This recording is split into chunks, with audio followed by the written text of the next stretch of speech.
Hello, everybody. This is Sandra Pelly, the Sandini Intuitive Inner Peace Mentor, the Inner Dragon Transformation Specialist, the Dragon Ally, and the Galactic Shaman. I didn't introduce myself yesterday as all that. I just really wanted to bring us into this space together. So I'm going to invite you to take a moment to breathe.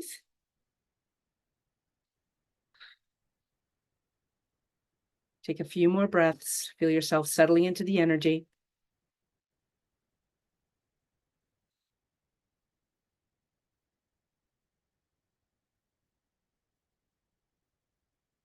Asking our mind, bodies, and souls in all aspects of self to be willing to share and receive.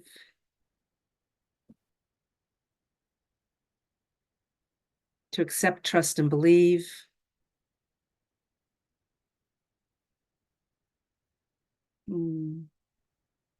Stepping into the power of the I ams. I am open. With no expectations. No limitations.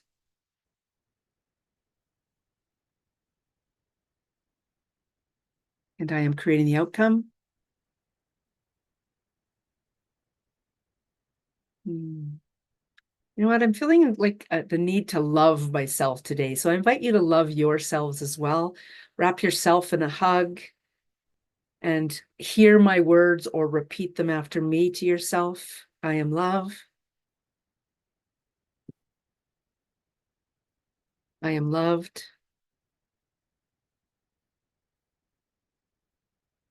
I am loving.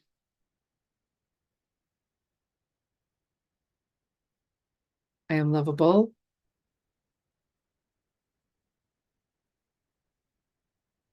I love me.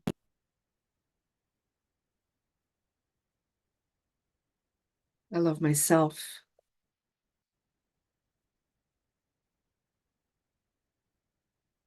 I am divine love.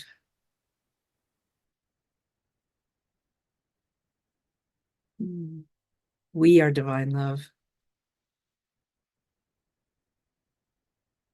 Calling in our compassionate spirit guides, the way showers, the ancient ones, the elements and elementals and directions of the east and the wind, south and fire, west and water, north and earth, and the ethers and air. Everything within self and everything without self.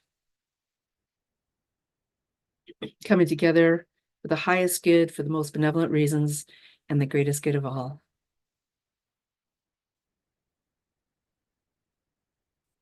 And so it is. Beautiful. Yeah. What a magical day we had yesterday. Just before we introduce our first guest today, I wanted to highlight a couple things from yesterday. We opened as we did today with this beautiful grounding ceremony, if you will, that positively affects anybody who is watching the replays, anybody who's here live, whatever the case is. I truly am all about these beautiful ripple effects occurring. And yesterday we opened up with Casca Graham with the Casca Graham Academy, and she was so magical. She spoke about dragons. She did a dragon Reiki session with us, and really empowered us to recognize that like she's gone from the angelic realm to the dragon realm, and it doesn't matter where we start. Our journeys are always progressive. We always continue moving. Will we all go into dragons? Likely not. However, what will happen is we will have these magical journeys that continue to evolve when we choose to step into awareness of that. Then we had Joanne come on, Reverend Joanne Angel Barry Colin come on, and she talked about wholesome fitness. And that was a really interesting conversation, which really changed a lot of our minds with how to recompose our weight and just a whole new frame of thinking. And the next guest speaker after that was the beautiful Marian Egan, and she described her healing cards, the process of creating the healing cards, and offered as her beautiful gift a beautiful 3-card reading that it was just that's on YouTube. It's just a beautiful, beautiful continuation of each step that we've taken has been a continuation on and on. And then finally, as a windup, we had Al Denez. And oh my gosh, first of all, having the masculine energy come in was so beautiful. And what he gave us was this feeling of bliss, this feeling of love, this feeling of very much being in connection with ourself internally, as well as the beautiful ripple effect that goes on from there. And we're continuing on today in that same theme of really understanding what woo is all about. I really wanted to create this beautiful summit so that people would have an understanding that they can have magic in their life at whatever point. And it's just in the small, simple steps that we start to move in that direction of the world of oneness, if you will. It's comical because during one of the calls yesterday, I was kind of following along on my Facebook feed because I'm feeding them into my personal profile. And one of my old school friends was on there making a comment, and et cetera, et cetera. And in his typical teasing energy, if you will, it was just a really interesting dynamic to feel that energy coming in and recognize who I am as he's witnessing me in this other role, rather than the part that most people on my profile know me as. And it's okay to start to be seen in different ways. And that's what's so beautiful about our first guest. I know we've got about 6 or 7 minutes before our first guest speaks, Melinda Meszaros, and she's really, really magical. So I can't wait to tell you so much more about her.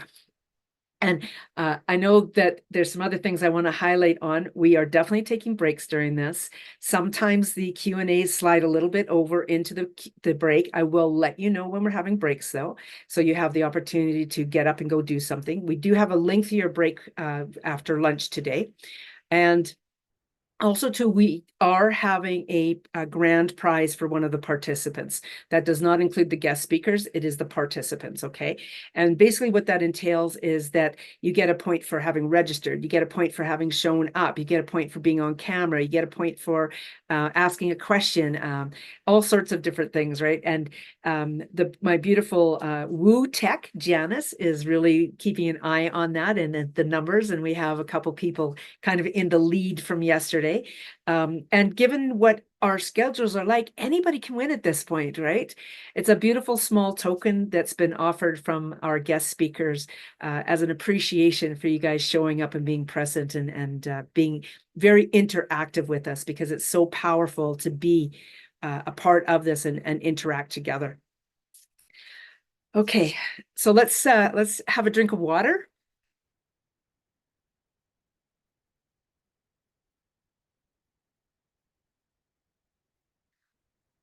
My cup says warm and cozy. Yesterday I was a little bit chilled, so I put on a warmer shirt, a long sleeve shirt today. I wanted to talk to just for another moment or two about this concept about the world of oneness, that all about woo. This is what resonates for me. And I think with regards to all that we're going through in this summit and in your own lives, do I get a point for drinking water? That's up to Janice. That's a beautiful question. We saw her drink water. I love that. Like, as I was saying, what I say to you is what resonates for me. I am not here to dictate to you guys by any means, and you all have your own way of thinking. What's beautiful about that is when you hear something that somebody else says, and it's like this confirmation that's come through because they're saying something that resonates with you, right? And It is absolutely fine to have your own point of views that differ from mine and different from everybody else on this panel. That's absolutely fine, right? The whole point of it is that we're here because we know, likely, that there is something more going on than just our humanness in this world. And that is why this summit asked to be created. I was guided to create this. I truly believe this will be an annual event. I would love for it to be an annual event.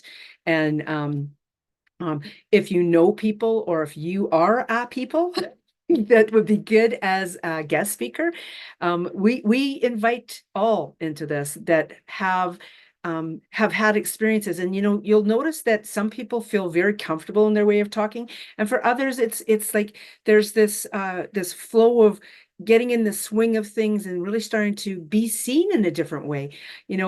For myself, being seen is huge. When we talk about the world of woo, the metaphysical and the holistic things of our worlds, being seen is a really major part of this, right?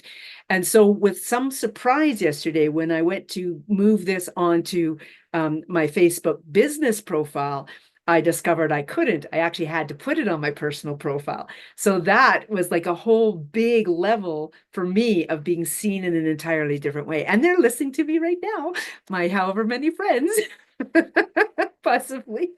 So I'm not any different here doing this than I am mountain biking and everything else too. So this is the authentic me, whether you like me in this manner or not. This is the authentic me. So I'd love to bring on camera. Actually, you know what? Just before I do that, does anybody have any feedback or anything that they'd like to say about yesterday before I move on? And what I'd love for you to do is down at the bottom of the screen, there's a react button. I'm on the newer version of Zoom, and it says react and it has a heart on it. The old version, I think, just says reaction. But if you click that, it actually has a raise hand. So if you'd like to share something about what happened for you yesterday, I would love it if you put your hand up, and we can just get a little bit of feedback. And that goes with the team and guest speakers as well. If you guys want to give any feedback, that'd be wonderful. Yeah, just before we get started.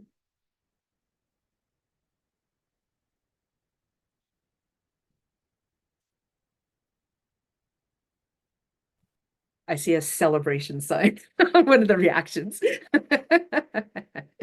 That's fine. Okay, then what I'm going to do is I'm going to bring on the beautiful Melinda Meszaros. Hi, Melinda. Hi, Sandra, and hi, everybody. Thank you for being here, and thank Yeah. you for having me on your summit. Thank you. I'm just going to give a quick little bio read of Melinda's. I also, too, highly, highly, highly recommend that you go and take a look at the guest speakers page. Janice, you can maybe drop that guest speaker link into the chat. I do ask that you maybe just hang on. It'll be in the chat for you who are here right now. You can go and check it in the break rather than taking the time right now. All of our guest speakers are on there, and you can click on their learn more, I believe is the term that Janice has put in there, or view more, and see the further offerings as well of what each of our guest speakers, including Melinda, have. And I'll read you, first of all, Melinda's bio that she provided, and then I would love to speak from my heart about her as well. So Melinda is a former academic turned energy worker. She holds PhDs in neuroscience and psychology and is dedicated to teaching about the brain, the mind, and being human in an understandable and user-friendly way. Melinda also incorporates her scientific understanding into practicing and teaching her energy work. Now, you can find out a whole lot more equally impressive things when you read her long bio. For myself, I've known Melinda for almost a year now. And we've been able to get into an arena where we've been able to coach together. We've been able to learn off each other. And when I presented this to the group that her and I are in, she was like, "Oh, this sounds kind of interesting. How can I make this work?" And what's so beautiful about this is that when we started to have a conversation, a more deeper conversation about this, she really recognized, in fact, we both did, that there's this beautiful bridging of the gap that's starting to occur now between the scientific world and the world of woo. I keep calling it the world of woo, but and that's a term that I heard from somebody else, and that's why I continue to use it. But Melinda, I'm going to give you the floor, and we can talk back and forth interview style. That feels most comfortable, or you can do a slideshow. It's entirely up to you. Okay, thank you, Sandra. So first, I would like to add to how I came to be here.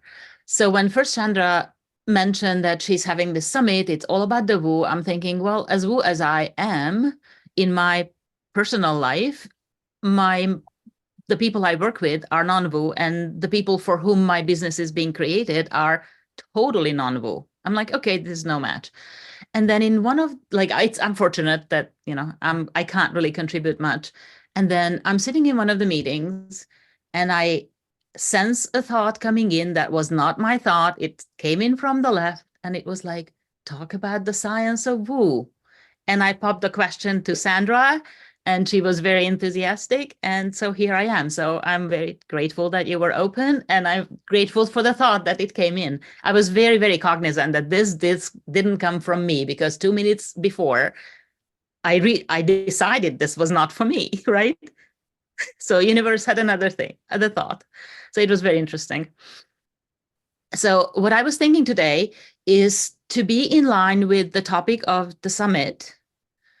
I will talk about what science can offer for us about our connectedness, both about oneness and our interpersonal connectedness. So these are two little bits where there is plenty of scientific evidence that what we are experiencing and what we are sensing is very real. It just hasn't really percolated into common knowledge and common understanding. But if you talk to a quantum physicist, they will tell you that all is one. Yeah. And if you talk to psychologist who is up on their reading in research, they will know that we are connected energetically among each other. Yeah. So these are the two things that I would like to talk about today. And first, we will start with a little thought experiment, a guided visualization. So unless you are driving or operating some machinery like a coffee machine or a Vitamix,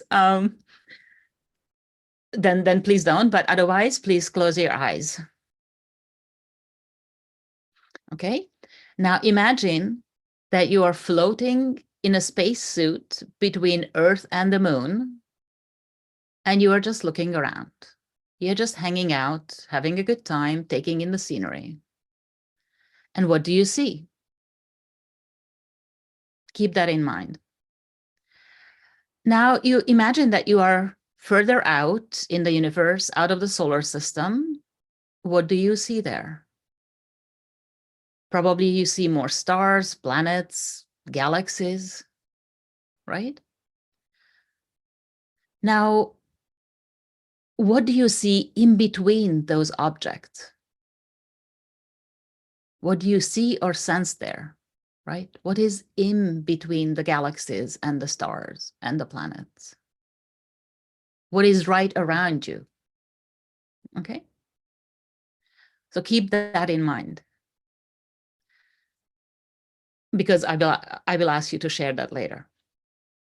Now, let's come back to your body after you have looked at the big world, the macro world that we are in.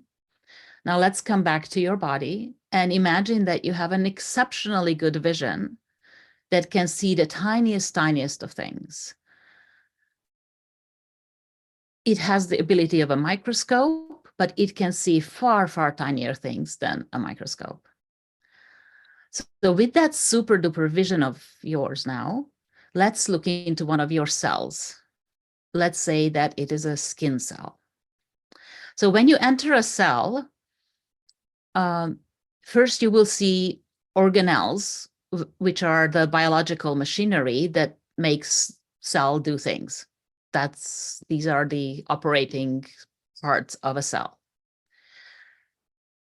In addition to, so these organelles are floating in a gel-like substance that is called the cytoplasm, right? In the cytoplasm, there are also floating molecules, right? So we have the bigger things, then we have the molecules.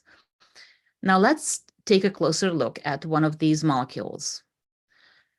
What is this molecule made up of? Atoms, right? That's what we learned in school. It's long time ago, physics or chemistry class. Now, if you think back to those classes, try to remember how the textbooks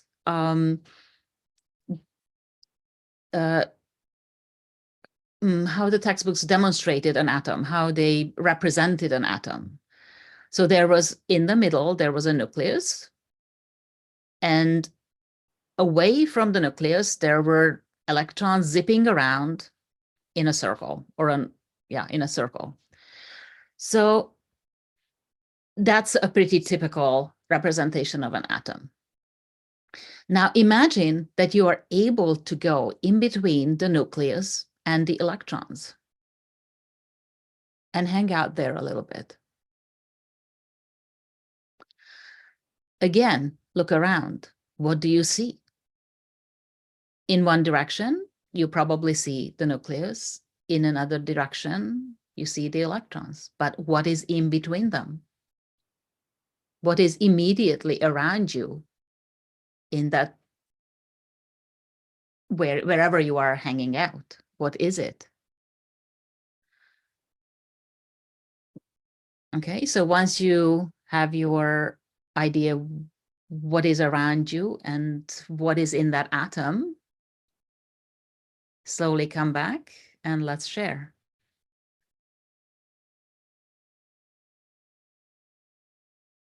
So what is the word that you would use to describe what you saw in the macro world and the micro world?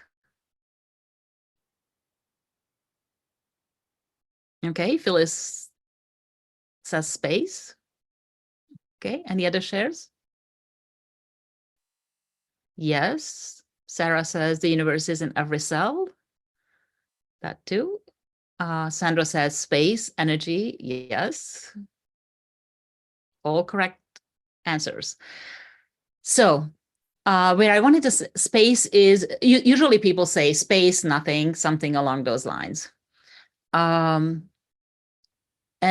what I wanted to point out with this visualization is that there is a lot of nothing looking thing around us, both inside of us and outside of us. But that nothing looking thing is not nothing. It is all a field of energy that is extremely stable, so we can't touch it. But everywhere, everything is part of that energy field. And that energy field is the source for all matter. So we think that we are solid, but that's an illusion. What we are really are these particles that pop out of this big energy field temporarily, then pop back into the energy, fall back into the energy field. And the solidness of us is totally an illusion. So even though we can't walk through walls, that is because on this planet, we agreed that that will be part of our consensus reality. But if you think of the way if you take all the particles that make up humanity and compress it and take out all the space that's, in the atoms, it would be like a sugar cube. So that would be all the space that the particles take up. And think about how huge a space humanity takes up. So I think that's the lesson here, is that this space is all energy. Quantum physics calls it the 0-point field or the vacuum. In more spiritual terms, we call it the void, but it's all the same thing. It's all energy. And this energy has special characteristics, which is it has wave type characteristics, and I'm not going to go into the details. But the point is that when you have a wave, you have the opportunity to store information because the wave has frequency, it has amplitude. There is a chance to waves hold information. And this field through these waves holds information. So when we talk about Akashic records, we are talking about the information that is held in this field. So it is, and because there is no time in this energy field, it contains all the information that ever has been and ever will be and there ever is. So this is what I call the physics of oneness, or at least the way I understand it. And this is what made sense to me, where I came to this realization, that came to this understanding. So this explains that there, and I cannot tell you formulas, cannot give you formulas, but this is a deep knowing that I have about the field, that when we talk about oneness, we are talking about this field, and we can access this field through our own energy, right? Because we come out of that field, just like everything else in this physical universe, we pulsate in and out of that field. We are constantly part of that field, and the field is part of us, right? So the one and all is one is not just a very woo-woo spiritual out there term. It is our reality. So does anybody have any questions about this before I move on to more personal things? Okay. Yes, all in the field. Yes. Yep. Okay, thank you. I'm good. I'm not blah, blah, blah. As I get all tongue-tied and twisted here. Wow. First of all, like it's this so resonates with me on one hand because it's something that I truly understand and believe. However, you have given me such a visual of that now that makes even more sense to me now. This wave, if you will. I know I've heard, like where people they say about, when we have our thoughts, and maybe I don't know if I'm going off in a direction that isn't correct, so steer me back if I'm in the wrong direction. But we have these thoughts in our mind, and yet if you slice your mind apart, there's nowhere to find that thought. So yeah. I'm guessing that this is kind of like, I don't know what I'm asking there. Okay, so I think what you're asking is whether or not we get our thoughts from this field or whether we generate them. Are they so-called, can we say, manufactured by our brain through its electrical functioning? And I would say it's probably partly both. I do believe that part of our brain serves as an antenna for receiving information from this field in some form. I cannot tell you why. That is not something I can support at the moment with scientific evidence, or anybody can probably for that matter. But I strongly believe that we do receive information from this field when we are connected to it. But our brain does its own thing as well.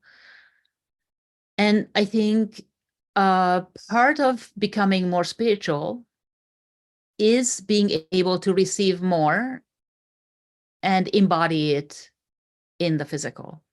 So if you think of what is one of the goals for spiritual growth, to bring in as much of our higher self into the physical as much as we can, right? And to bring in our higher self, it's a form that's our energy being, our higher self. So to bring that into the physical, we need to be able to hold that energy in the physical. So I do believe that the more work one does, the more practice one has in connecting to the field, the more we are able to bring in that higher level of energy, higher vibe of energy. That's my sense.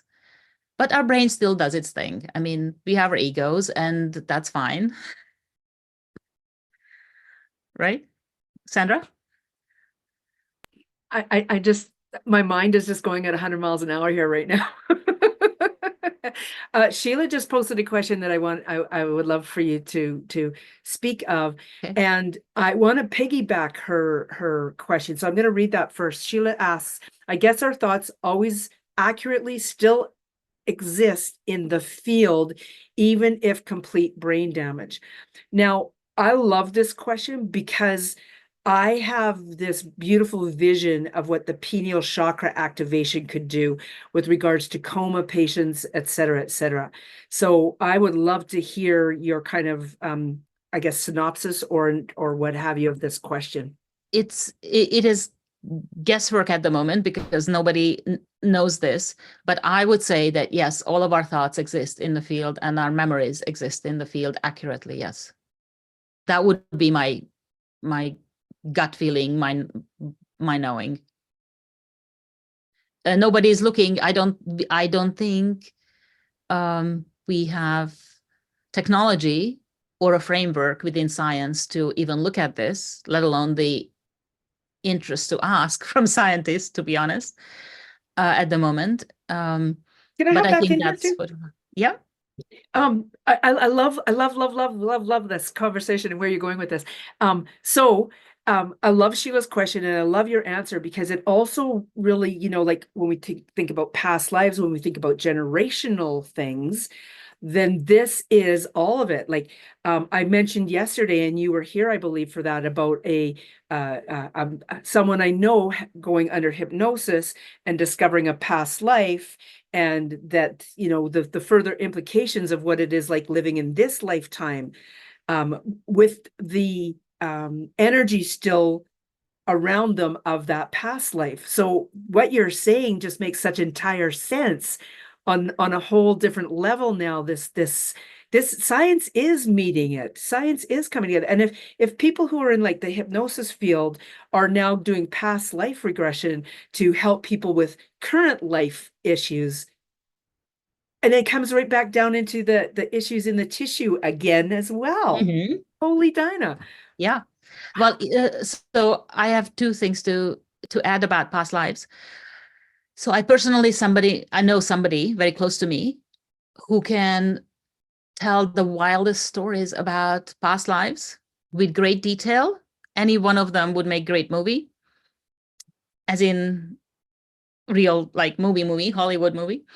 Uh, Incredible details, and a lot of the memories and a lot of the events influence the current life. And that's a person living, just telling me the stories, right?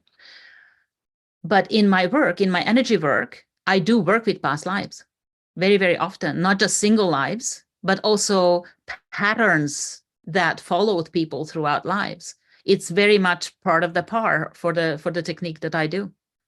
And people don't have to believe that they exist. Their body will tell them, because I test with muscle testing, right? It's like your body won't lie. So that's a regular part of my practice, working with past lives. Yes. And it shows up. And in some cases, I find that clients need to understand certain patterns that they carried over from past lives in order to clear them. So it can be very, very important to understand. It's not just for entertainment purposes. And very often, I don't think you can fully release things in this life without understanding where it comes from. And do you mind if I keep popping in and we're No, having this totally. conversation? That's a Okay, beautiful. conversation. Let's Yeah. do it. Sarah just mentioned QHHT, and that's what I was thinking of as well in this. There's a member of my community who's done some training in this, and she's gone to Egypt with this woman who is an incredible author. Her name eludes me in this moment, but she's done this QHHT work where people have literally spoken of the Trail of Tears, for instance, right? And if the Trail of Tears, if you're familiar with that, it goes from the top of the states deep down into the states, and it was an indigenous a horrible thing that occurred, and yet people can relate to having been there, because when they go back in hypnosis, they were part of that trail of tears. I know for myself, I've gone into I was on an acupuncture table, and it triggered memories of my great great grandmother, and I believe it was in the smallpox era. Like I'm indigenous as well. I believe it's Cree, and my lineage goes back back to Yellow Mud Blanket, I believe is her name. She was brother or sister to Poundmaker.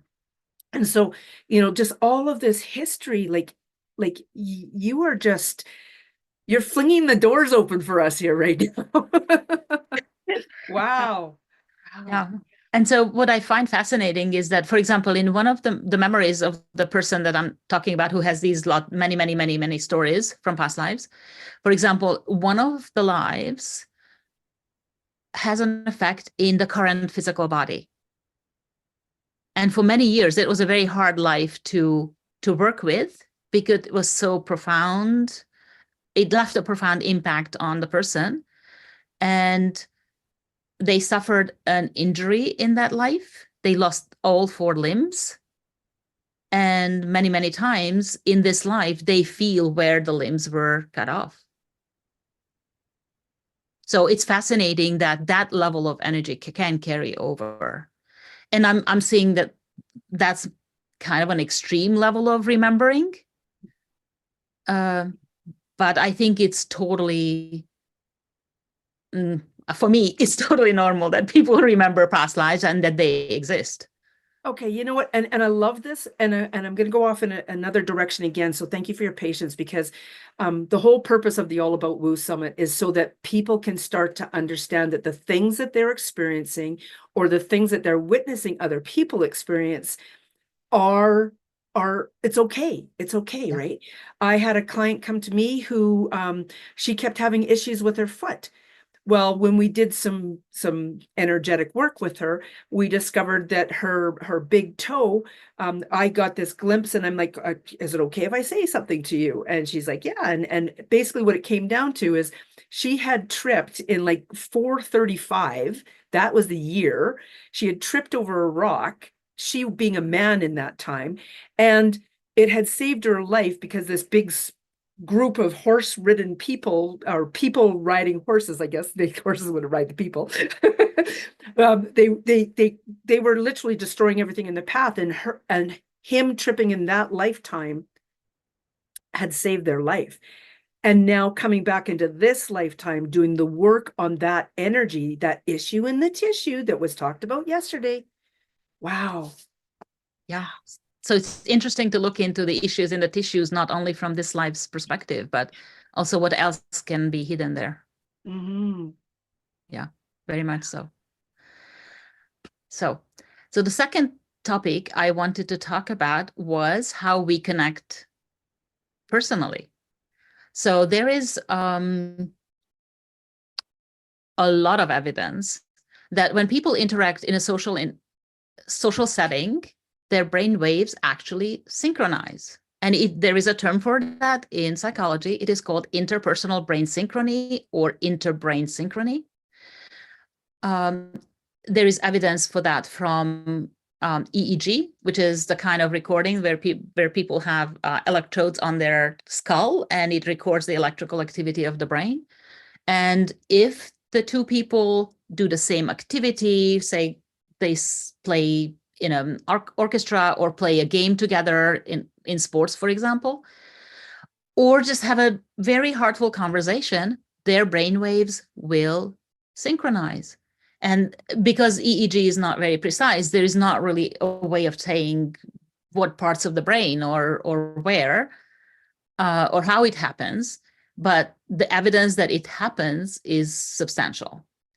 So I also think that you don't necessarily need to be in person in the same room with a person to synchronize your brainwaves. Because we are part of the field, through the field, you can access the other person's energy, and your brain waves can synchronize through the field, even if you are on the other side of the earth. So I think this is how remote energy work works. Well, that's what I do, right? I put myself into theta waves, reach out to my client and put them into theta waves, and that's how the work happens. And I think really the only thing that science hasn't looked at is that this interpersonal brain synchrony can happen at a distance, because they are not assuming that it can, but we know it does because that's how we work, right? So it's fascinating that that's a very well-known phenomenon. And the closer the people are, the better they know each other, the sooner, the faster their brains synchronize, and more deeply and more strongly. But I think the fact that this synchrony exists is further evidence that, yeah, we are all connected. We just and when you, for example, go into a room and sense things that, oh, there's something not okay, or sense that there's joy everywhere in the room, or you meet a person as something isn't right, when you have these sensations, that's not the figment of your imagination. It's a real thing. You are picking up the other person's vibes, right? As we say it, you're picking up the vibes, but it's an actual measurable thing by science. So it is, again, called interpersonal brain synchrony. And it's a term, you can look it up. There's research being done on it. So when you have these experiences with other people, don't think that you are out to lunch. I absolutely love this. And I could tell right now that we didn't give you enough time to speak today. Yeah, I think my time is up. I think it was enough as a taster into what science can do. Yeah. There are a couple questions that I would love for you to answer, though. Also, too, Janice, if you could drop her her gift into the chat, that would be wonderful. Janice asked, do hearts sync as well? Like you said, brains do. Do hearts sync? My gut feeling is that they do. I don't think anybody is looking. So one thing about scientific discoveries is that we won't know until anybody thinks to look. Yeah. Right? Sometimes we don't know. There's no info. And I think this is one of those. Yeah. I would imagine that they are. Sandra, interbrain synchron. No, I'll type it in. Thank you. And I know that I personally have experienced something where there was interbrain. Obviously I do anyway, because I'm doing distance work with people, but I had a very strong connection occur with a very close friend, where I was feeling very anxious and I didn't know what was going on. And I have two people in my life who have anxiety, and I reached out to my daughter thinking it might be her, and it wasn't her. And then I reached out to this friend, and it was definitely her. And I took rescue remedy where I was, and I was hundreds of miles from her, and I assisted her by taking rescue remedy. So verified right there. Another question Sheila has there. She's got a couple. Maybe synchronicity explains how soul families follow each other through future lives. I think it's more complicated when it comes to soul families. What this brain synchrony thing, it's for our current physical existence. Okay. And is it possible to stop yourself from syncing with someone? That's a beautiful question. That's a very interesting question. Yeah. I'm not sure about that. Okay. And this is Melinda coming in from where she's coming in from. Now, coming in from where I come in from, we often talk about the pink bubble. Put the bubble around yourself. Or, you don't want to build walls per se that are going to keep people out, but you can, I dislike the word protect. However, I love the creating a boundary, if you will, that's going to stop things or allow things in. And that's many of us have definitely heard about the pink bubble or a bubble of some color. So I would say yes to that, but that's my knowledge of being so deeply into the spiritual metaphysical. I would add that from a spiritual point of view, yes, I agree. Boundaries and barriers do work. where I stopped was, is there scientific evidence that people can block it? I am not aware of it. That's where I was like, yeah, but I use barriers and yeah, I love this. boundaries as well.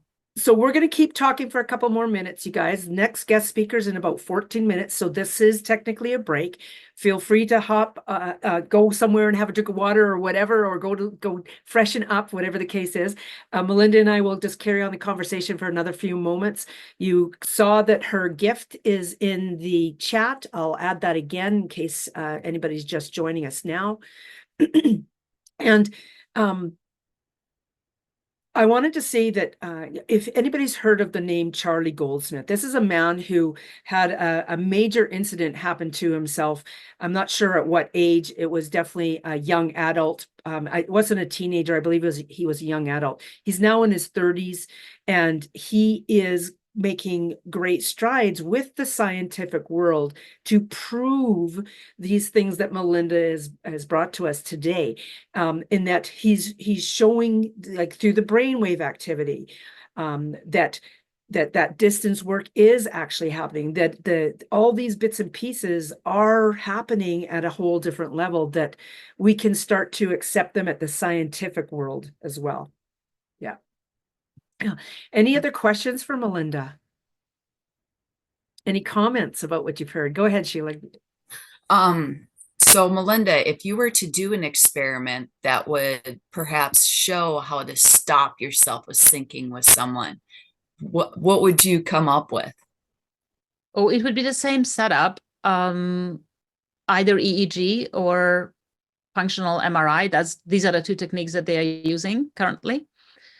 And I would instruct one of them to set up a barrier, like intend for a barrier to be there, just like we do in our work, right? When we set up protection, that's what I would do. And then if it was results would show that, and then see if they can sync after that, right? Because essentially we would be manipulating the energy field between us in some way. And it would be really, really interesting to see if it can be done. But it is, again, one of those questions that most scientists would not ask naturally, because they are not into the woo. And yet they do these brain scans or body scans that show different colors. So why can it's the same thing, right? That's a lot of the coloring is artificial. It's they color the computer image. So yeah. But to assume that, oh, you can, manipulate energy around you and stuff, that's a little out there for them at the moment. And it will come. The time will come, I think, as these kinds of ideas become more widespread, and maybe people with access to these tools can actually do research. So thank you, Sheila, for that question. That was a very good one. Go ahead, Janice.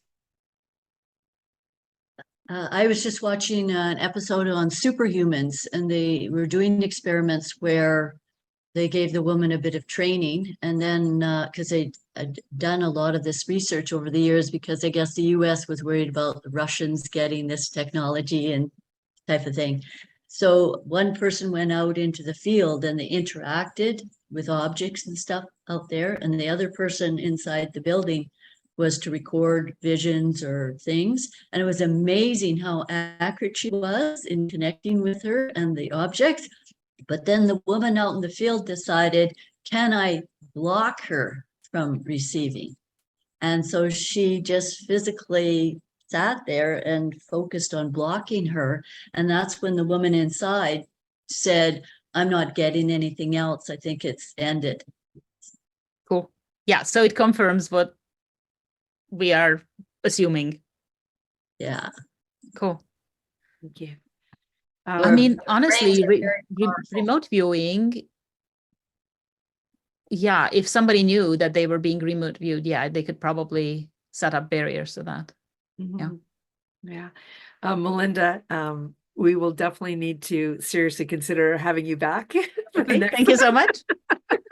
This has been I light bulbs and light bulbs and light bulbs kept going off, and you definitely opened up a whole new way of thinking and experiencing this for myself. My body is completely tingling right now. So you have activated myself and possibly a lot of others here today, which is beautiful, Melinda's been here talking about, in essence, she's bridged the gap between the scientific world and the woo world for us in a beautiful, magical way. So thank you for being here, Melinda. Well, thank you, Sandra, for hosting me. It was wonderful. And thanks for everybody for coming. Okay. Okay, everybody, we have about 8 minutes left of the break, so feel free to take advantage of that.